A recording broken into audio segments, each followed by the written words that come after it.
Delay is something between General Flynn and the courts, and that's something for them to determine what that timeline looks like. What about the inquiry as to whether he committed treason? Does the president see any reason why Flynn should be asked if he committed treason? I'm not aware of anything that we would know of that would indicate that. We're disputing that any actions he engaged in had nothing to do with the president. That just because maybe he did do those things, but that doesn't have anything to do with the president directly. Well, the White House today reacting to the sentencing for Michael Flynn being delayed really till March, but a lot of back and forth in the courtroom today that got picked up. The former National Security Advisor saying, "I would like to proceed, Your Honor." The judge, Judge Sullivan, "Because you're guilty of this offense?" Michael Flynn, "Yes, Your Honor." "Are you continuing to accept responsibility for his false statements?" "I am, Your Honor." Michael Flynn. Bottom line, for all that was said about him being cornered or the FBI not acting right, he had the opportunity to take back his plea, and he said, no, I want to move forward. Let's start there with the panel. Byron York, Chief Political Correspondent of the Washington Examiner, Mara Liasson, National Political Correspondent of National Public Radio, and Katie Pavlich, News Editor at townhall.com. Byron, your thoughts on all this? Well, it was a weird day, and it was a bad day for Michael Flynn. He goes into court thinking that it's basically a formality. The prosecutor has recommended no time in jail for him. Have a little meeting, say you're guilty again, walk out, no time in prison, move on with your life. Before it was over, the judge had raised this question over whether Flynn had committed treason, which was outrageous, especially coming from a federal judge on the bench. Had suggested maybe Flynn had sold out his country and that he was an unregistered foreign agent inside the White House, which he was not. Wait, isn't he talking about the allegations about the ties to Turkey and all of well, the dealings? a judge can bring up uncharged conduct in a sentencing case, but really to suggest that he was an unregistered foreign agent in the White House was false, because even the prosecutor, I believe, corrected the judge to say that that had ended before. So by the end of the day, it was this weird situation in which all these things had been raised. It was almost like the craziness of the whole Trump debate moved into the courtroom for a day, and Michael Flynn's future is completely uncertain now. On hold till March. Yeah. Yeah, on hold till March. For a while, it looked like the judge was concerned that Michael Flynn was pleading guilty to something that he wasn't guilty of. And then he suggested that he was guilty of things that he hadn't been charged with yet. So, yes, very confusing, but the bottom line is this goes on until March, and that's a pretty long time. Here is Sarah Sanders and the former FBI Director, James Comey. The FBI broke every standard protocol that they have, and we know that because of James Comey's actual comments that they threw FBI protocol out the window for one reason and one reason only, because it was the Trump administration and they thought they could get away with it. They're up here attacking the FBI's investigation of a guy who pled guilty to lying to the FBI. He should have been warned you shouldn't lie. He should have been told you can have a lawyer. Think of the state of affairs we've ended up in. That's nonsense. I'm very proud of the way the FBI conducted itself. I mean, the judge, to Mara's point, did go down that road, Katie, in this.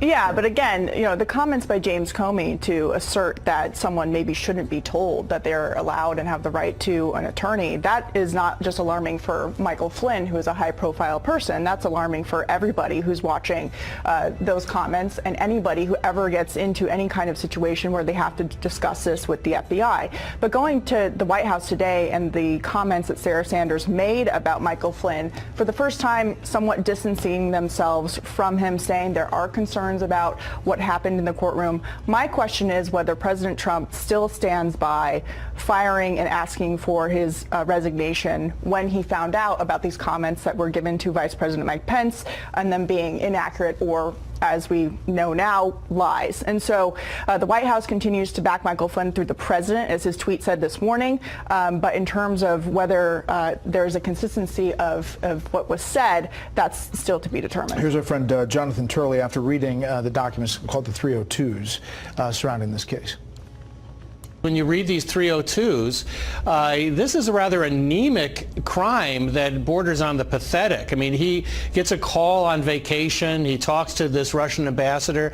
None of that was particularly strange or unprecedented, and certainly not unlawful. The whole thing is just weird. Except for in those 302s, you do see the FBI agents giving him a chance to refresh his memory. They weren't leading him down the road. They were saying, are you sure? Are you sure you didn't say this? But then in court, they said, said, what was it unlawful? And they said, well, he could have violated the Logan Act. I mean, And the Logan The Act judge is laughed like... at, by the way. Apparently the judge kind of laughed at that. I got the impression reading the 302s that whether prosecuting Flynn was a judgment call looking at that. And the FBI and the Justice Department made one judgment to begin with up until about May of 2017, which was not to prosecute them.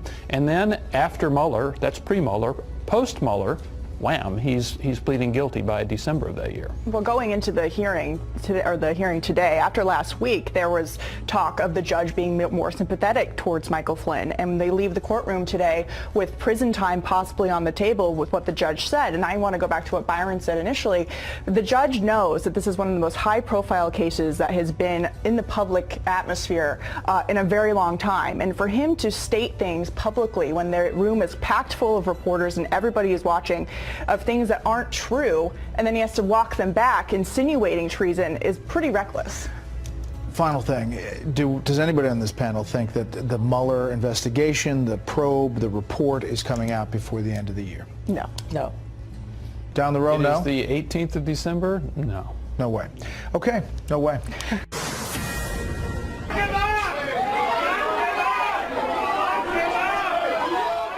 All right, Michael Flynn leaving a courthouse in Washington today. He was supposed to be sentenced. That ended up not happening. He is still going to cooperate with the Mueller probe that could take a final sentencing decree sometime in next March, to decide whether he goes to jail or what. Former DOJ official, Berkeley Law Professor John Yoo. Professor, the one thing that occurs to me is whether his own legal team hurt him. What do you think? Well, I could see why you might think that, because they tried to make the case in order to justify that he shouldn't serve any jail time, that General Flynn had somehow been tricked into lying to the FBI. And if you look at the transcript of the former FBI director, Jim Comey, before the House, the House members, the Republican members, are trying to press the same idea in their questioning.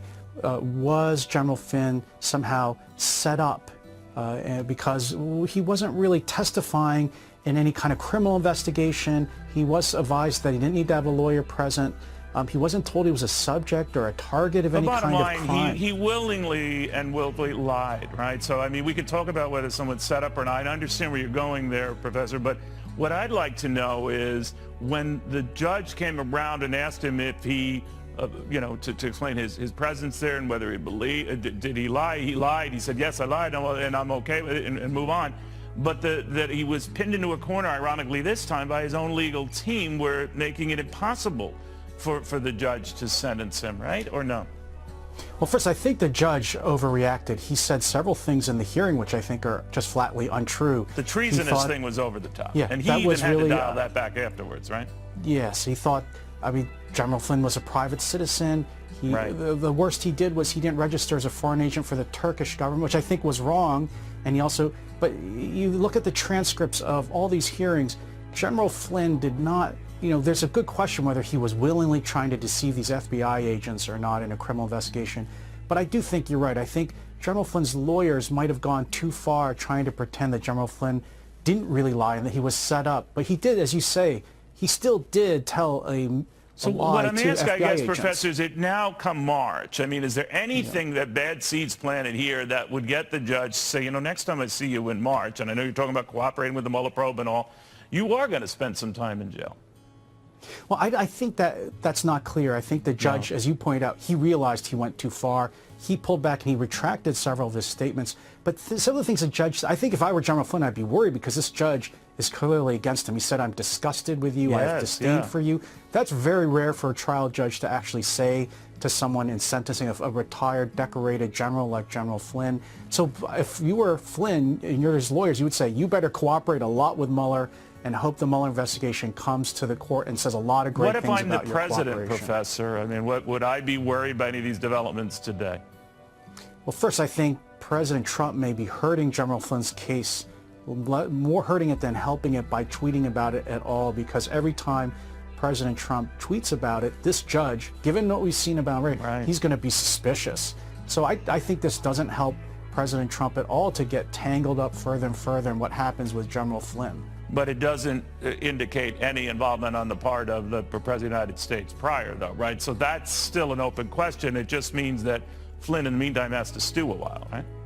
Well, that's right, Neil. If you look at the documents, President Trump's not involved at all. In fact, what Jim Comey says is the reason we sent the agents over to talk to Flynn in the first place is we thought Flynn was lying to Vice President Pence, might have been lying to the